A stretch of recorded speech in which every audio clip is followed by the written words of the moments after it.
이르시기를 나의 기름 부은 자를 손대지 말며 나의 선자를 패하지 말라 하셨도다.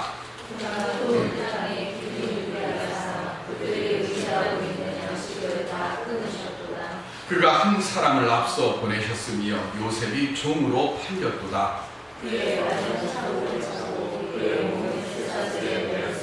곧 여호와의 말씀이 응할 때까지라. 그의 말씀이 그를 단련하였도다. 아멘. 옆에 분들과 함께 인사하시기 바랍니다. 주 안에서 당신과 함께하니 든든합니다.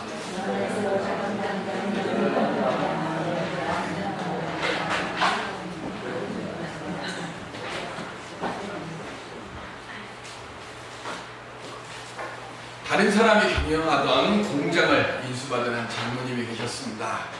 정말로 열심히 일을 했는데 이상하게도 3년 동안 계속 적자를 했습니다. 너무 견디기 힘들 만큼 어려운 시간들이 계속 이어졌는데 그럼에도 불구하고 끈질기게 포기하지 않고 언젠간 하나님께서 반드시 나로 하여금 좋은 길로 좋은 은혜의 응답 주실 것이다 그렇게 믿고 그 어려운 상황 속에서도 11조는 물론 모든 예배에 열심히 철저하게 참석을 했습니다. 너무 힘들어서 가슴이 짓눌러지면 공장에서 떠나지 않고 하나님께 부르짖기도 했습니다. 그렇게 3년의 시간들을 하나님께 울며 그렇게 시간들을 지냈던 어느 날부터 이제 주변의 공장들은 문을 닫기 시작을 했는데 그 공장 하나만 장로님이 경영하는 공장만 유일하게 이윤을 남기는 공장이 됐습니다. 주변 사람들이 이야기를 합니다. 우리는 일요일 날도 정신없이 기계를 돌려도 적자가 나는데 어떻게 저 공장은 일요일마다 쉬는데도 수익을 낼 수 있느냐 하고 묻습니다. 그때 장로님이 이렇게 대답을 합니다. 하나님께서 그동안 나에게 시련을 주셨습니다. 3년 동안 나는 하나님 앞에서 믿음을 점검받았습니다. 이제 하나님은 그 점검이 끝났기 때문에 내게 놀랍도록 축복해 주고 계십니다. 3년의 고난의 시간이 그때는 너무나 힘들고 너무나 아팠지만 그러나 돌이켜 보니까 그것이 내게는 너무나 유익한 시간이었다는 겁니다. 그와 같은 고난이 있었기에 내 믿음을 하나님께서 키워주셨고 내가 처음부터 잘 나갔다고 하면 교만에 빠졌을 텐데 하나님께서 내 교만도 낮춰주셨고 그리고 세상 쾌락에 빠질 수 있는 위험도 미리 막아주셨다고 고백했습니다. 출애굽기 15장 26절에 보시면 시작. 이르시되 너희가 너의 하나님 나 여호와의 말을 들어 순종하고 내가 보기에 의를 행하며 내 계명에 귀를 기울이며 내 모든 규례를 지키면 내가 애굽 사람에게 내린 모든 질병 중 하나도 너희에게 내리지 아니하리니 나는 너희를 치료하는 여호와임이니라. 아멘. 출애굽 과정에서 마라의 쓴물을 맞았습니다. 백성들이 원망을 합니다. 그때 하나님께서 그 마라의 쓴물을 단물로 바꿔주시고 난 뒤에 백성들에게 하신 말씀입니다. 인생을 살아가다 보면 인생의 풍파를 만나고 그리고 시련을 만날 때마다 그래서 마라의 쓴물과 같은 그런 쓴 풀을 우리가 만날 때마다 하나님께서는 그것을 단물로 바꿔주실 은혜를 준비해 놓으시고 우리에게 마라의 쓴물을 허락하여 주시는 줄로 믿습니다. 이 마라의 쓴물을 경험한 뒤에 이스라엘 백성들이 정착한 곳이 엘림의 오아시스입니다. 오늘 우리들이 오아시스로 가기 위해서 반드시 마라의 쓴물의 골짜기를 거쳐가야 합니다. 그 마라의 쓴물의 골짜기를 거쳐가면 하나님 앞에 한 걸음 더 가까이 나아가고 그리고 하나님으로부터 잘했다 칭찬받을 수 있는 인정받는 우리 모두가 될 수 있기를 주의 이름으로 축원드립니다. 그럼 어떻게 그렇게 엘림의 골짜기에 머무는 은혜의 삶을 살아갈 수 있을까요? 저는 오늘 시편 105편의 말씀을 통해 그 은혜를 함께 나누어 보고자 합니다. 하나님께서 이스라엘을 위하여 위대한 일을 하셨기 때문에 길이 찬양받을 수 있음을 말하며 기록한 것이 시편 105편입니다. 이스라엘 역사는 인간이 무엇을 했느냐, 이스라엘 백성이 무엇을 했느냐가 중요한 것이 아니라 하나님의 거룩한 이름이 그 백성들의 삶 속에서 거룩하고 자랑스럽게 되었느냐 아니면 수치스럽게 되었느냐에 관심을 가지고 있습니다. 시편 86편 5절에 보시면 시작. 주는 선하사 사죄하기를 즐거워하시며 주께 부르짖는 자에게 인자하심이 후하심이니이다. 아멘. 믿음의 시작은 내가 어떤 사람이냐가 중요한 게 아니라 내가 믿는 하나님이 어떤 분이신가를 바르게 아는 것에서부터 시작하는 것. 하나님은 언제나 우리에게 신실하게 그 약속을 지켜주십니다. 오늘 성경 시편 105편은 아브라함과 이삭과 야곱과 요셉과 그리고 출애굽의 이야기를 통해서 하나님께서 어떤 분이시며 우리는 그 하나님을 어떻게 믿고 의지하며 살아야 하는가를 기록하고 있습니다. 요셉은 하나님께서 주신 꿈 때문에 고난이 시작됐습니다. 입고 있던 화려한 옷이 벗겨졌고 그리고 우물에 빠지고 노예가 되고 그리고 억울하게 누명 쓰고 착고에 채워져서 옥에 갇혔습니다. 창세기에는 그냥 옥에 갇혔다고 되어 있고 오늘 본문에는 그가 착고를 차서 옥에 갇혔다고 18절에 그의 발은 착고를 차고 그의 몸은 쇠사슬에 매였다고 기록하고 있습니다. 그런데 그 모든 일들을 기록하고 난 뒤 본문 19절에 이렇게 말씀합니다. 곧 여호와의 말씀이 응할 때까지라. 꿈을 주시지 않았다면 요셉은 고통도 당하지 않았을 겁니다. 그냥 아버지 집에서 편안하게 사랑받는 막내 아들로 그렇게 살았을 겁니다. 그런데 하나님께서 요셉에게 꿈을 주셨고 그리고 그 꿈을 이루게 하시기 위해서 요셉이 알지 못하는 예비된 고난의 길로 그의 발걸음이 옮겨졌습니다. 아브라함과 이삭과 야곱도 마찬가지입니다. 하나님께서 그들에게 민족의 조상이 되는 축복을 주셨고 그 축복을 통해서 그들에게 하나님의 연단의 숲을 걷게 합니다. 가나안 땅의 기근, 아람 백성 속에서 만나는 에서와의 두려움, 그리고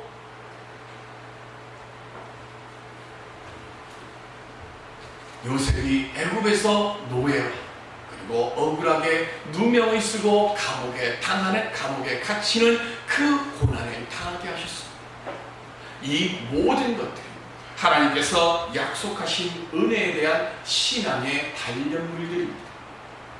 단련 속에서 하나님께서 지켜주시는 돌보심이 있습니다. 그 돌보심의 시작을 창세기 20장 7절에 이렇게 기록하고 있습니다. 이제 그 사람의 아내를 돌려보내라. 그는 선지자라. 그가 너를 위하여 기도하리니 내가 살려니와 내가 돌려보내지 아니하면 너희에게 속한 자가 다 반드시 죽을 줄 아느니라. 아브라함이 그랄 땅에서 자기 아내 사라를 자기 누이라고 속이고 아비멜렉의 궁에 보냈습니다. 그리고 그를 궁에 데리고 들어온 그날 밤에 하나님께서 아비멜렉의 꿈에 나타나셔서 오늘 창세기 20장 7절의 말씀을 그에게 주십니다.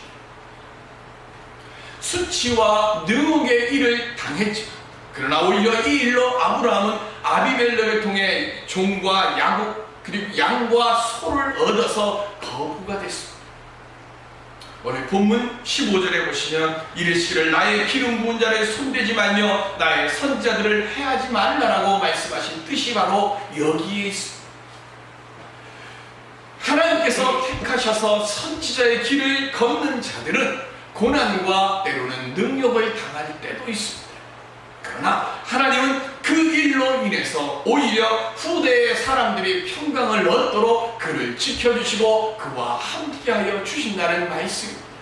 우리의 삶을 살아가다 보면 우리가 원하지 않는 일들을 당합니다. 어려움을 당합니다. 그때마다 오늘 우리가 하나님께 고백해야 할 말은 하나님께서 나로 하여금 요셉처럼 앞서 보내신 자로 나를 지켜주시고 이 고난과 이 환난을 통해 하나님의 은혜의 자리에 한 걸음 더 가깝게 나아가려고 나를 단련시키시고 나를 지금 연단시키심을 믿고 하나님 앞에 감사의 기도를 드릴 수 있는 우리의 믿음들이 될 수 있기를 주의 이름으로 축원드립니다.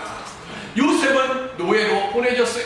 그리고 그 노예의 생활과 억울한 누명의 삶을 다 산 뒤에 요셉이 그 형제들에게 이렇게 고백합니다. 창세기 45장 5절에 보시면 시작. 당신들이 나를 이곳에 팔았다고 해서 근심하지 마소서, 한탄하지 마소서. 하나님이 생명을 구원하시려고 나를 당신들보다 먼저 보내셨나이다.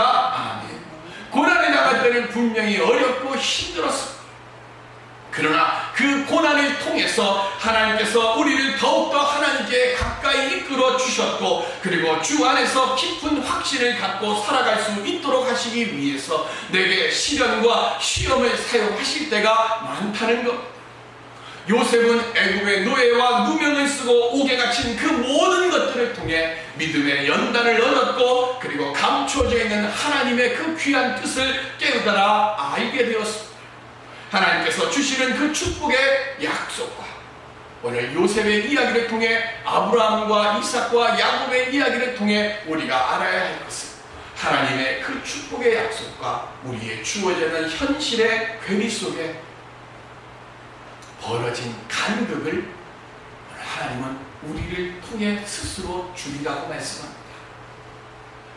기업 사업을 하시는 분들이 대기업들에 납품을 하고 나면 현금으로 주는 게 아니라 꼭 대부분의 기업들이 어음으로 줍니다. 빠른 건 3개월짜리 어음으로 줄 때가 있고, 그리고 어떤 것은 1년, 2년, 3년씩 긴 어음을 줍니다. 분명히 돈은 받았는데 그 어음이라는 것이 내가 쓸 수 있는 돈이 아닙니다. 직원들에게 월급도 줘야 되고 회사 급한 물건도 사고 그런 걸 해야 되는데, 지금 내 손에 주어진 어음은 약속된 시간이 되어야 내가 현금으로 바꿔서 쓸 수 있는 것. 그러니까 대부분의 기업들은 어떻게 합니까? 그 어음을 들고 가서 한 30% 정도는 수수료로 주고, 그리고 내가 1억을 받았으면 한 3천만 원은 그 할인을 하고 7천만 원만 현금으로 바꾸어서 그거를 씁니다.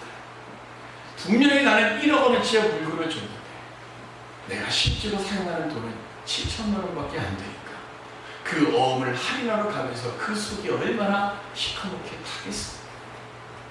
그래도 내가 급하니까 돈으로 바꾸어 써야 되니까 할 수 없이 우이며 겨자 먹기로 어음을 받습니다. 어음이라도 받아야 무언가 할 수 있으니까. 그리고 그 어음도 가서 할인을 합니다. 하나님도 똑같이 우리에게 축복의 어음을 주셨습니다. 이 자리에 오신 우리 모두에게 하나님께서 내가 너로 하여금 이러이러한 은혜의 복을 주었노라, 주겠노라 하고 말씀을 하셨습니다. 그런데 그 약속의 은혜의 말씀과 내가 거기까지 가는 시간과 그 기간이 정해져 있어요. 그때가 언제인지를 알면 좋겠는데 우리는 그때를 알지 못합니다. 그러니까 그때까지 가는 동안의 시간이 너무 힘들고 너무 어렵습니다. 그것이 하나님께서 우리에게 주신 축복의 때와 그리고 오늘 우리의 현실 사이의 간극입니다.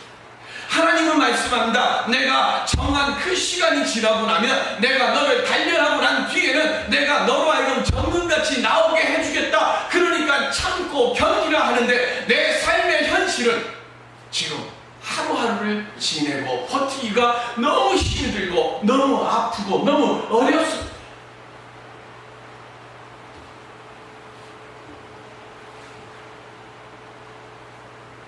그래서 하나님께서 창세기를 통해서 출애굽기를 통해서 오늘 우리에게 그 어려움의 시간들을 견디며 참고 인내하며 살아가는 믿음의 조상들의 말씀들을 통해 우리로 하여금 기다리고 참고 그리고 그 고난의 순간, 위기의 순간을 견디고 그리고 다 끝날 것 같은 그 순간마다 하나님께서 그를 위해서 예비해 놓으신 은혜의 길로 그를 지켜주시고 돌보아주시고 인도하심의 그 역사를 오늘 우리들이 되새기면서 그 말씀 안에서 내 삶의 어려운 순간들을 견디며 이기며 나아가라고 오늘 우리에게 말씀하시고 격려하시고 위로하고 주시는 줄로 믿습니다.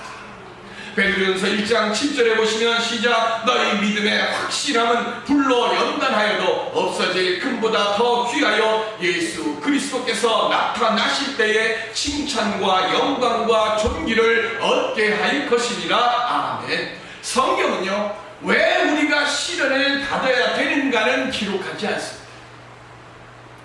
다만 모든 사람들이 다 시련을 당할 것이고, 그리고 그 시련을 잘 견디는 자에게는 영광과 존귀를 얻게 된다는 말씀만 기록하고 있습니다.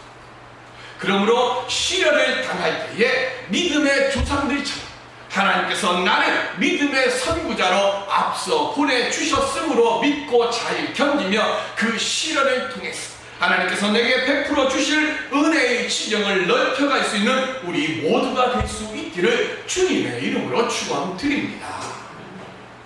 한세대 상담대학원 교수이며 트라우마 가족치료 연구소장인 최광현 씨가 쓴 책 제목이 재미있어서 제가 소개를 하려고 합니다. 책 제목이 나는 남자를 버리고 싶다. 가족의 두 얼굴이라는 책도 있었고요. 그리고 요즘 회자가 되는 인기 책이 나는 남자를 버리고 싶다인데, 10년 동안 여성들을 상담을 하고 경험한 그 내용들 그리고 신뢰들을 책으로 써서 냈습니다. 그런데 이 최강현 교수가 책 속에서 우리에게 주는 말씀 중에 하나가, 모든 사람들이 볼 때, 많은 사람들이 볼 때 착실하게 살아간 여자일수록 좌절이 깊다라는 것을 발견했습니다. 그리고 남편과의 관계에서 일어나는 수많은 오해와 갈등의 원인에 파헤치고 그 해법을 찾고 스스로 만들어가고 채는 책이 나는 남자를 버리고 싶다라고 하는 겁니다. 이 책의 결론은 내 선택에 따라 얼마든지 나는 행복을 만들 수 있다, 이렇게 결론을 만들었어요. 얼마 전에 설문조사를 했는데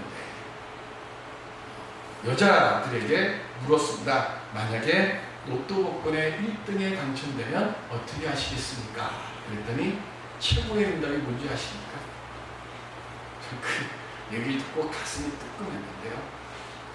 로또 복권에 1등에 당첨이 되면 제일 먼저 하고 싶은 게 내 남자 버린다. 이혼하고 싶어요.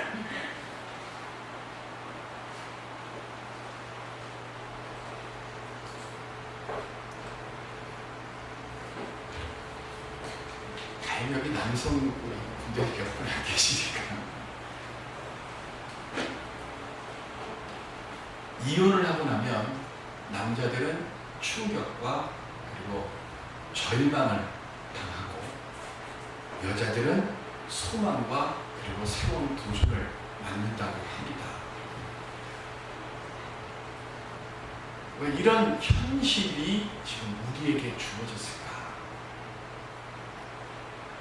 목사로서 참 가슴이 아파요. 선구자로서 살아가는 우리의 믿음의 모습은 무엇일까요? 시편 18편 1절에 보시면 나의 힘이신 여호와여 내가 주를 사랑하나이다. 아멘. 다윗 이전에 많은 분들은요 하나님을 사랑한다는 말씀 안 했습니다. 이스라엘 백성들은 주를 경외하나이다 이렇게 고백했습니다. 그런데 다윗은 지금 내가 주를 사랑하나이다 이렇게 고백합니다. 한 10년 됐을 것 같은데요. 드라마에 보면 손현주 씨가 기타 치면서 부르는 노래 중에 있죠. 보고 싶어 더 보고 싶고 이런 노래. 보고 싶어도 보고 싶고 곁에 있어도 곁에 두고 싶은 것이 사랑하는 것. 다윗이요, 내가 하나님을 주를 사랑하나이다라고 고백하는 것은 하나님은 늘 어느 곳에 어느 자리에 우리와 함께 하심을 압니다. 그런데 내가 하나님을 사랑합니다라고 고백하는 그 모습 속에는 다윗이 사울의 칼을 피하고 숨고 다니는 그 절망의 시간에도 하나님과 함께하고 싶어요. 밧세바를 간음하고 그 남편 우리아를 죽이고 하는 그 죄악의 부끄러움의 자리에 있을 때도 하나님과 함께하고 싶어서 오늘 다윗이 내가 주를 사랑하나이다 이렇게 고백한 줄로 믿습니다. 오늘 우리들도 그렇게 하나님을 사랑할 수 있는 그 믿음의 고백을 드릴 수 있는 우리 모두가 될 수 있기를 바랍니다. 하나님을 사랑하기 때문에 언제나 하나님을 찾고 하나님만을 의지하며 살 때, 그때 시편 5편 2절에 나의 왕 나의 하나님이여 내가 부르짖는 소리를 들으소서 내가 주께 기도하나이다. 오늘 이 다윗의 고백이 우리의 믿음의 고백이고 우리의 기도의 고백이 될 수 있기를 바랍니다. 내가 어느 자리에 있든지 어떤 모습으로 있든지 내가 주를 찾고 주님께 부르짖을 때 주님께서 내 기도를 들으시고 내 그 기도의 삶의 자리에 은혜로 사랑으로 복으로 응답하여 주실 것입니다. 오늘 그렇게 고백하는 다윗을 통해 지금 하나님께서 그에게 사도행전 13장 22절에 이렇게 응답함의 기록이 있습니다. 함께 하실까요? 시작. 패하시고 다윗을 왕으로 세우시고 증언하여 이르시되 내가 이새의 아들 다윗을 만나니 내 마음에 맞는 사람이라 내 뜻을 다 이루리라 하시더니 아멘. 주의 복의 역사를 만들며 살라고 하나님께서 이 시간 우리를 불러주셨습니다. 오늘 우리들이 삶의 어떤 자리에 있든지 어떤 모습으로 있든지 다윗처럼 하나님을 사랑하고 요셉처럼 그 고난의 자리에서 주님께서 나를 당신들의 앞서서 이곳에 보냈으니까 내가 당한 고난 때문에 내가 당하는 억울함 때문에 당신들이 그 마음에 근심하거나 그 마음속에 담아둠을 버려주십시오. 내가 잘되면 제일 먼저 당신과 빠이빠이 하지 않고 당신을 더 사랑하고 당신을 더 귀하게 존귀한 자로 내가 일으켜 세워 줄 것이니까 내 믿음의 자리에 나와 함께 하시는 하나님의 선하신 역사가 나를 통해 당신의 삶이 복되고 나를 통해 이 교회가 복되고 그리고 나를 통해 내 일터가 복되게 되어지는 그 은혜의 역사를 오늘 함께 만들어가는 우리 모두가 되어져서 요셉처럼 고난의 자리에서 존귀한 자가 되고 아브라함처럼 수치와 능력의 자리에서 오히려 거부가 되어지는 축복의 자리로 옮기움을 얻는 믿음에 앞서 보내신 선구자의 삶을 기쁨으로 잘 감당하며 살아갈 수 있는 우리 모두가 되시기를 주님의 이름으로 축원드립니다. 기도하시겠습니다.